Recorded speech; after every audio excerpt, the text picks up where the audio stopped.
tell you something that nobody in your life has probably said out loud? The thing you keep downplaying in interviews, the experience you put on your resume with a bullet point and a past tense verb, the stuff you refer to as just what I do, that's your competitive advantage. Here's the thing about experience. The longer you've had it, the more invisible it becomes. Not because it's less valuable, it becomes invisible because it's become so automatic, so second nature that you've stopped counting it as a skill. You just think of it as knowing how things work, but that's exactly the point. Knowing how things work in a specific context for a specific problem across years of application is something that can't be faked, downloaded, or fast-tracked. And the market is full of people who need exactly what you have. So stay with me through this video because I'm going to show you why the thing you've been treating as background information is one of the most monetizable assets you have. And I'm going to show you what it looks like when you start using it that way. We've been taught to think about experience as a qualifier, as in you have enough experience to get the job. You have enough experience to be considered for the promotion. You have enough experience to sit at the table. Experience in that context is a permission slip. It's something you accumulate so that someone else will let you in. And when you've spent years operating in that system, it's hard to flip the switch and see your experience as something you own, something you bring, and something you set the terms around. But that's exactly what your experience is. Your experience isn't what qualifies you to work for someone else. It's what qualifies you to work for yourself. And those are two completely different conversations. In the first conversation, your experience is evaluated by someone else's rubric. So that means someone else gets to decide what your experience is worth. They set the rate and they decide how much of it they're going to use. In the second conversation, you set the rubric. You name the value of your experience. You get to decide what you're going to charge and who you're going to serve. Most women have spent their entire careers in the first conversation and they've never once been invited to the second one. So I'm inviting you because you've been letting someone else define the value of what you know, and it's time for you to do that for yourself. I want to challenge something that a lot of people believe. I'm talking about the belief that credentials are what the market pays for, because I've watched too many highly credentialed people struggle to get clients. And I've watched women with 0 letters after their name build 7-figure businesses because they had the experience, results, and a clear story. Here's what the market pays for. The market pays for transformation. It pays for outcome. It pays for the confidence that comes from working with someone who's been in the problem and came out on the other side. A credential tells someone that you completed a program. Experience tells someone that you solved a problem in a real environment and under real conditions. Those are not the same thing. And your ideal client knows the difference. Think about it from the buyer side. If you needed to overhaul your department's communication system, would you hire the consultant with a certificate in organizational behavior or the one who spent 15 years doing the work inside a mid-sized company and has the battle scars to prove it? I bet you'd hire the one who's lived it, right? Every single time. And yet the woman with 15 years of lived experience is the one sitting at home convinced she doesn't know enough to charge for what she knows. That disconnect is the gap I want to close for you in this video. Your experience isn't supplementary evidence. Your experience is your primary qualification. The thing that makes you compelling isn't a degree on your wall. It's the pattern recognition you've developed by being inside the work year after year and in ways that no program can replicate. The market has an abundance of generalists with credentials, but it has a shortage of specialists with proven lived results. So let me be specific about this because I don't want you to leave here with just a mindset shift, right? I want to show you what this looks like in practice. Your experience becomes income in 3 specific ways. 1, it becomes a framework. When you take what you've done over and over and give it a structure, a name, and a sequence, that's intellectual property. And that's something people can pay you to access. Your years of doing it become a roadmap that someone else can follow with your guidance. 2, it becomes a positioning statement. Your experience gives you a specific point of view, a specific lens, a specific way of seeing the problem that nobody else has, because nobody has your exact combination of industry, role, time, and and results. That positioning is what attracts clients. Not a broad, generic claim. I mean the precise, specific, and lived perspective that says, I've been in this and I know what it takes. 3, it becomes proof. Every result you've generated, every problem you've solved, every transformation you've facilitated, that's your case study. That's the evidence that your approach works. You don't need testimonials from paying clients to get started. You need to understand that the evidence you've been generating for years is evidence the market will pay for. Those 3 things, the framework, the positioning, and the proof, are already inside what you've done. So the work here isn't creating something from nothing. The work is learning to see what you've already done. Now, if you're watching this video and you're starting to think, okay, I believe I have something, but I don't know what to do with it, that's exactly where my free training comes in. It walks you through how to identify what specifically you can sell and why certain income streams are a faster path for women with your kind of background. See, most women know they have the skills, but they don't know which ones translate into income, and that's what I break down. So drop the word income in the comments and I'll make sure you get all the details.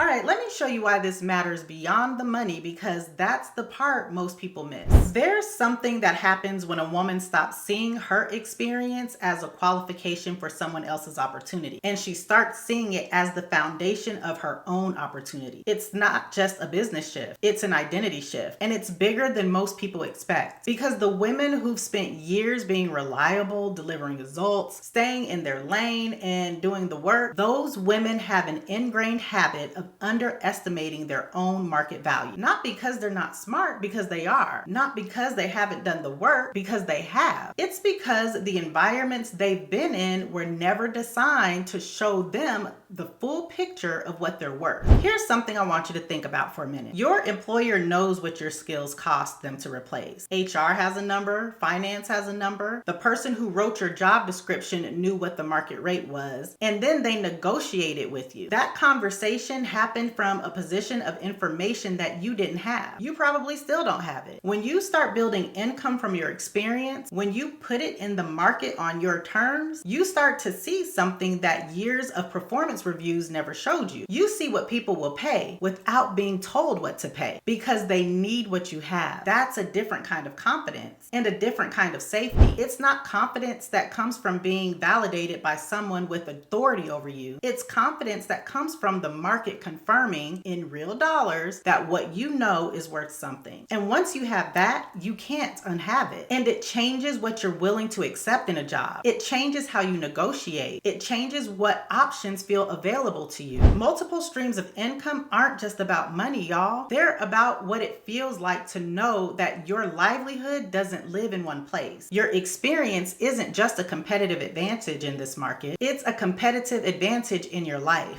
I really want to talk to you about what to do with all this, because I know how this goes. You watch a video like this, something clicks, you feel it, and then you close the tab and go back to your day. Not because you're not motivated, but because you don't have a clear next step. So let me give you one. I have a micro course called 2K in 2 hours. It's for the woman who's been sitting on a skill set that she knows has value but hasn't turned it into income yet. 2K in 2 hours walks you through taking what you know and structuring it into an offer that you can put in front of people and charge for. Not a vague idea, not a one of these days plan. I'm talking about an offer, a real specific priced offer that you can build in 2 hours. And before you tell me you don't know what to charge or who to charge it to or how to even describe what you do, that's exactly what 2K in 2 hours is designed for. The women who feel most unclear about those things are precisely the ones who get the most from this micro course, because clarity isn't something you wait for, it's something you build. And this gives you the structure to build it fast. You can get 2K in 2 hours on my website at herincomeedit.com/2K, or just click the link down in the description. Here's the thing. You've been building your competitive advantage for years. Every decision you made under pressure, every system you created because the old one wasn't working, every person you led, mentored, coached, or helped through something hard, every problem you solved that nobody else in the room could figure out, all of that belongs to you. And it always has belonged to you. You just haven't been treating it like it does. And the most powerful thing you can do with a competitive advantage is stop treating it like background noise and start treating it like the asset it is. Your experience isn't the context for your career, it's the foundation foundation of your income. And when you start building from that foundation on your terms for your reasons, that's when things really get interesting. If you're new here, my name is Nick Scott, and I help women turn their existing skills into coaching income, digital products, and online businesses. And if you want to keep going, watch this video next. It's the natural next step from everything we just covered here, and it'll show you exactly where to look. Okay? I'll see you there.